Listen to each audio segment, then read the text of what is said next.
First characteristic of the operational amplifier is output offset voltage, ये मैंने last class में भी आपको बताया था। तो what is the output offset voltage? Basically when both the inputs are grounded, when both the inputs are grounded output should be zero, zero होना चाहिए आउटपुट आइडियल केस में। बट होता क्या है, because of the transistor circuitry, इन जो internal circuitry है, we may have some amount of small voltage. जबकि हमको पता है कि ऑपरेशनल एम्पलीफायर क्या करता है, अगर दोनों पे इनपुट जो भी हो डिफरेंस या ग्राउंडेड ही है तो ऑब्वियसली जीरो आना चाहिए था। लेकिन एक स्मॉल अमाउंट का अगर वोल्टेज आ जाता है तो दैट इज बेसिकली एरर, जो आइडियली नहीं आना चाहिए। तो जब भी हम ऑपरेशनल एम्पलीफायर को यूज करेंगे अपनी सर्किटरी में, we need to check this error कि कितना आ रहा है, उसको हमें कंपनसेट करना होगा। So that is known as output offset voltage. It is the voltage present at the output terminal when both the inputs are grounded. So आप यहाँ पे heading note down कर लीजिए, this output offset voltage, and ideal value note down कर लीजिए, it should be zero. Ideally output offset voltage कितना होना चाहिए? Zero.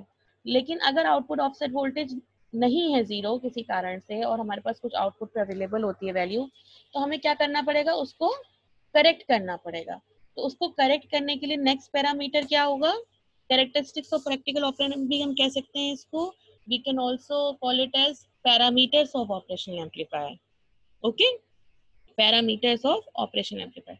तो अगर मेरा आउटपुट ऑफसेट वोल्टेज आ जाता है, then what we need some input offset voltage so that ये वी आउट को हम क्या बना दें, जीरो बना दें। तो उसके लिए हमारे पास एक छोटा सा सर्किट डायग्राम यहाँ पे शो कर रखा है। यहाँ पे एक VDC1 और VDC2 अप्लाई करा हुआ है। This is the small amount of input DC voltage to make the output voltage zero. यहाँ तक मैंने आपको लास्ट क्लास में बताया था। It is the voltage that must be applied between input terminals to null the output. Clear यहाँ तक? यहाँ तक हो गया था हमारा कवर। अब नेक्स्ट, यस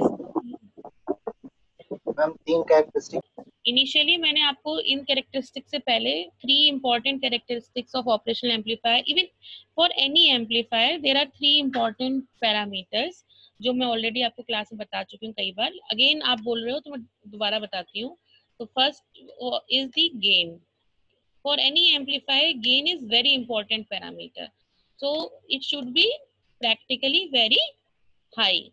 लेकिन अगर हम ऑप एम्प की बात करते हैं इन केस ऑफ आइडियल, जब भी हम आइडियल कंडीशन की बात करते हैं, तो अगर हम वेरी हाई किसी चीज को बोलेंगे तो वो क्या होगा, आइडियली इनफाइनाइट। हाँ, और अगर हम वेरी लो बोलेंगे किसी पैरामीटर को, that will be ideally zero. Yes, तो गेन शुड बी, गेन क्या है मैं ऑलरेडी एक्सप्लेन कर चुकी हूँ कई बार कि गेन वो फैक्टर है जिससे आपका एम्पलीफिकेशन फैक्टर हो गया, कि अगर गेन ज्यादा है तो एम्पलीफिकेशन ज्यादा होगा, गेन कम है तो एम्पलीफिकेशन कम होगा। तो यहाँ पे क्या है कि ऑप एम्प के केस में, आइडियल केस में क्या हो जाएगा, गेन इज इनफाइनाइट, और हमको पता है इनफाइनाइट जैसी कोई चीज होती नहीं है। तो प्रैक्टिकल केस में this will be obviously some value, कोई वैल्यू होगा इसका, ठीक है। वो भी हम डिस्कस करेंगे IC 741 के केस में क्या क्या वैल्यू रहती है, लिमिट। नेक्स्ट मैंने दूसरा पैरामीटर बताया था आपको, output resistance of the amplifier. Output resistance of the amplifier should be low. Impedance matching के लिए चाहिए होता है हमको कि output resistance should be low, ताकि हमारा ड्रॉप ज्यादा ना हो जाए and we get output proper. तो आउटपुट रेजिस्टेंस ऑप एम्प में क्या हो जाएगा, आइडियल की बात करें, प्रैक्टिकल में तो कुछ ना कुछ वैल्यू रहेगी। आइडियल ऑपरेशनल एम्पलीफायर में क्या होगा, आउटपुट विल बी जीरो। और इनपुट रेजिस्टेंस क्या होगा, क्या है ma'am? input resistance should be very high for any operational amplifier, input resistance should be very high।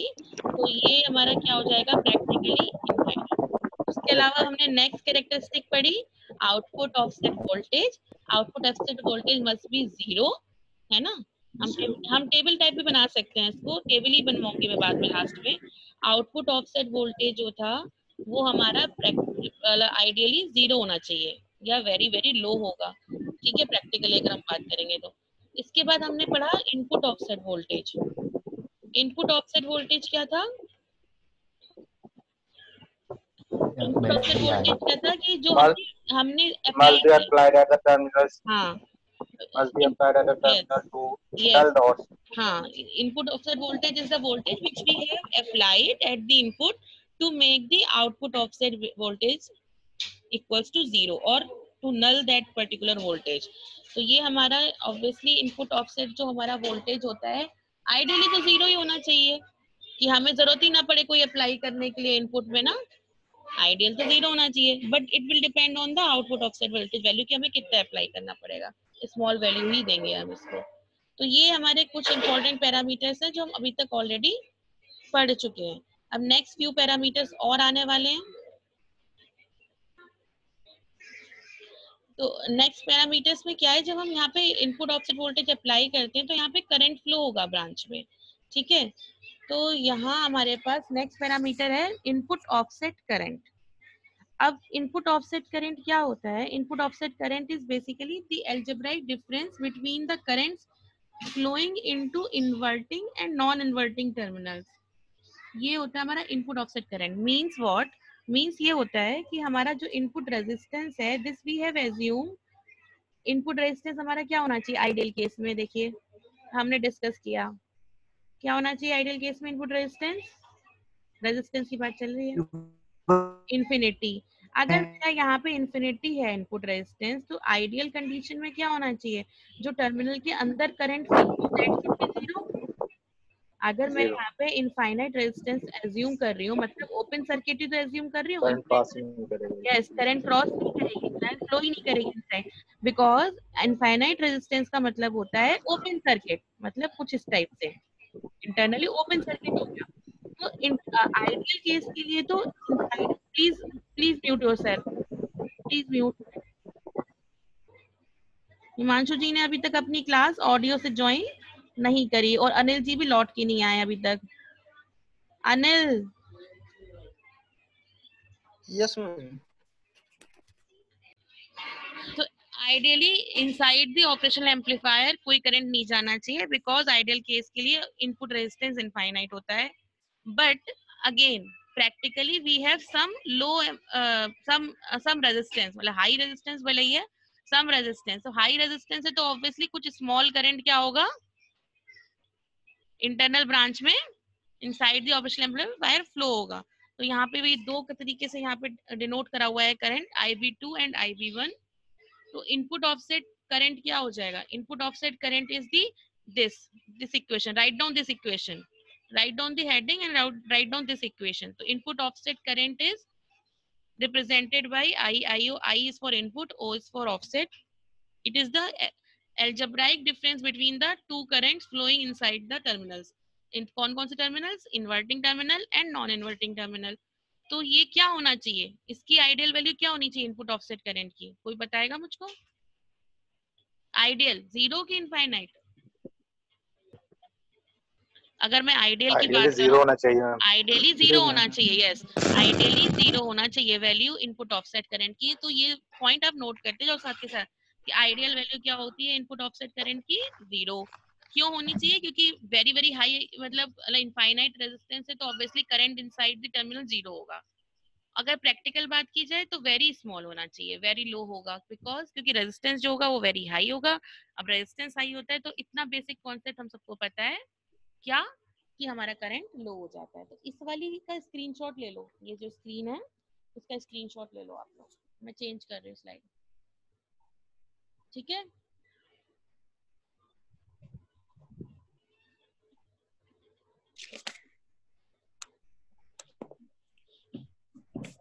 Next, तो वन मोर कैरेक्टरिस्टिक हमने कवर कर ली, input offset current. Next is the input bias current. तो इनपुट बायस करंट भी हमारा similar, जो inside the terminals current flow हो रहे हैं IB1 and IB2, small amount का जो करंट फ्लो हो रहे हैं inverting and non inverting terminals पे, तो उसका जो एल्जेब्राइक डिफरेंस था that was known as input offset current. And जो उसका एवरेज है, दिस एवरेज, ये जो पैरामीटर्स हैं, जो वैल्यूज हैं, ये हमारे काम आएंगी न्यूमेरिकल सॉल्व करने में। ये छोटे छोटे फॉर्मूला हम वहाँ पे यूज करेंगे न्यूमेरिकल्स में। तो ये क्या हो जाएगा हमारा average of two currents is known as input bias current. Okay, so next हमारा ये कुछ कैरेक्टरिस्टिक हो गई। Next characteristics is slew rate. So what is the meaning of slew rate basically?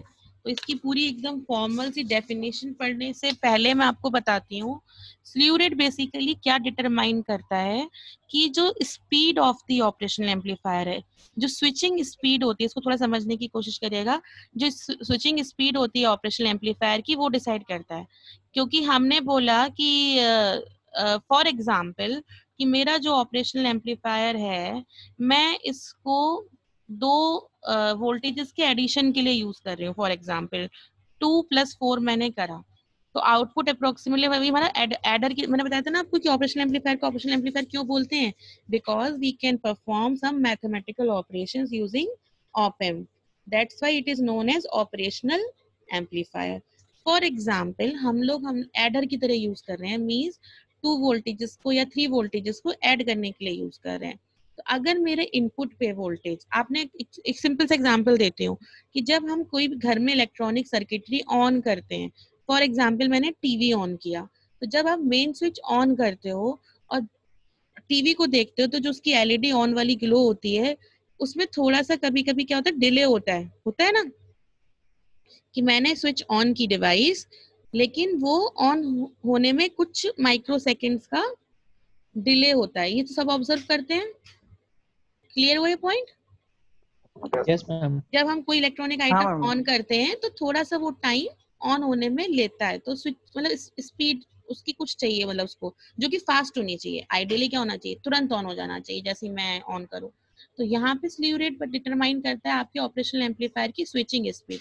Switching speed का मतलब होता है कि जो आउटपुट है, रेट ऑफ आउटपुट चेंज है, वो विद रेस्पेक्ट टू टाइम कितना फास्टली चेंज हो रहा है। फॉर एग्जाम्पल एक टाइम इंस्टेंट T1 पे मैंने 2 नंबर्स दिए ऐड होने के लिए, फॉर एग्जाम्पल 2+4, तो इस टाइम ऑपरेशनल एम्पलीफायर का आउटपुट क्या आना चाहिए था, 6 आना चाहिए था। लेकिन मैंने इंस्टेंटली किसी दूसरे टाइम T2 पे मैंने इनपुट चेंज कर दिया, एक इनपुट चेंज कर दिया, 3+4 कर दिया, तो अब आउटपुट क्या आना चाहिए, 7 आना चाहिए। लेकिन प्रैक्टिकली अगर हम देखें तो ये इंस्टेंट चेंज नहीं आएगा। आपको भी पता है कि जब भी कोई डिवाइस है उसके इनपुट दे रहे हैं और उस पे जो आउटपुट आ रहा है उसको आने में थोड़ा सा टाइम लगता है। तो इसको कहते हैं स्विचिंग स्पीड, कि जो 6 आउटपुट था वो कितनी फास्टली 7 हो जाता है। तो ये क्लियर हो रहा है आप लोगों को कि जो 6 आउटपुट था वो इनपुट के चेंज करने में दूसरे टाइम पे कितनी क्विकली 7 हो जाएगा, उतना अच्छा है ना। Yes, sir. तो ये और दूसरा एग्जांपल देते हैं कि मैंने आपको बताया कि जैसे मैंने नॉन इन्वर्टिंग इनपुट पे फॉर एग्जांपल मैंने साइन वेव दी, नॉन इन्वर्टिंग पे साइन वेव दी। दूसरा एग्जांपल बताती हूँ। तो साइन का जो हमारा अगर इंटीग्रेशन कर लेते हैं, तो साइन का इंटीग्रेशन क्या होना चाहिए, साइन का इंटीग्रेशन माइनस कॉस होना चाहिए। यस, माइनस कॉस होना, हाँ माइनस कॉस होना चाहिए। इंटीग्रेटर की तरह यूज कर रही हूँ, मैं दूसरा एग्जांपल बता रही हूँ, मैं इंटीग्रेटर की तरह यूज कर रही हूँ। मैंने इनपुट साइन वेव दिया तो output should B minus cos. Example के तौर पे मैंने नॉन इन्वर्टिंग मान लिया है ताकि वो कंफ्यूजन ना हो फेज वाला, ठीक है। दूसरे टाइम इंस्टेंट पे मैं इनपुट को यह चेंज कर दूं, इस इनपुट को हटा के कॉस इनपुट दे दो, ठीक है। तो कॉस इनपुट दे दो, तो कॉस का इंटीग्रेशन क्या होना चाहिए, कॉस का इंटीग्रेशन क्या होना चाहिए, साइन होना चाहिए। तो ये क्या होना चाहिए, क्विकली होना चाहिए ना, जैसे ही मैंने इनपुट चेंज किया वैसे ही मेरा आउटपुट चेंज हो जाए। तो ये स्पीड डिटरमाइन करता है स्लीव रेट। तो स्विचिंग स्पीड डिटरमाइन करता है फैक्टर स्लीव रेट। अब इसकी प्रॉपर डेफिनेशन पे आ जाते हैं फॉर्मल वाली में। It is defined as the maximum rate of change of output voltage, maximum rate of change of output voltage with respect to time, with respect to time, this is known as slew rate. Clear point? इसका formula हो जाएगा dV0/dt, और V naught upon d t आ रहा है तो इसकी unit क्या हो जाएगी, वोल्ट्स पर माइक्रो सेकेंड। तो यूनिट क्या हो जाएगी हमारी, वोल्ट्स पर माइक्रो सेकेंड। तो आइडियल केस के लिए क्या होना चाहिए, इनफाइनाइट। इनफाइनाइट मतलब वेरी वेरी फास्ट, जो स्विचिंग स्पीड है वो मेरी इतनी फास्ट हो कि तुरंत मेरा आउटपुट क्या है, चेंज हो जाए। अगर मेरा इनपुट पे टाइम के साथ कोई इनपुट चेंज हो रहा है, टाइम का मतलब यहाँ पे यही है कि with respect to time input में चेंज, क्योंकि जो हम ये बनाते हैं साइन वेव, वो किसके रिस्पेक्ट में बनाते हैं? एक्स एक्सिस क्या होता है हमारा? ये इनपुट अगर मैं दे रही हूँ तो टी होता है ना, इसलिए हम कह रहे हैं with respect to time. Is this clear? Yes, ma'am. So slew rate determines the speed, switching speed of the operational amplifier, means how fast output can be changed with respect to time, basically. तो मैंने 2 examples दिए कि if input will be changed, output should be quickly changed. But in electronic circuitry, we need some processing time. ये जो यहाँ पे circuitry लगी होगी, ये कुछ प्रोसेसिंग के लिए टाइम चाहिए इसको, तब वो आउटपुट को स्टेबल करेगा, चेंज करेगा। ठीक है, हाँ देखो यहाँ पे लिखा भी है ये measure of processing speed. Processing speed fast होना चाहिए, फास्ट होना चाहिए, इसलिए आइडियल, आप आइडियल वैल्यू लिख लीजिए, स्लीव रेट लिख लीजिए heading, and note down this formula and note down that in case of ideal slew rate should be infinite.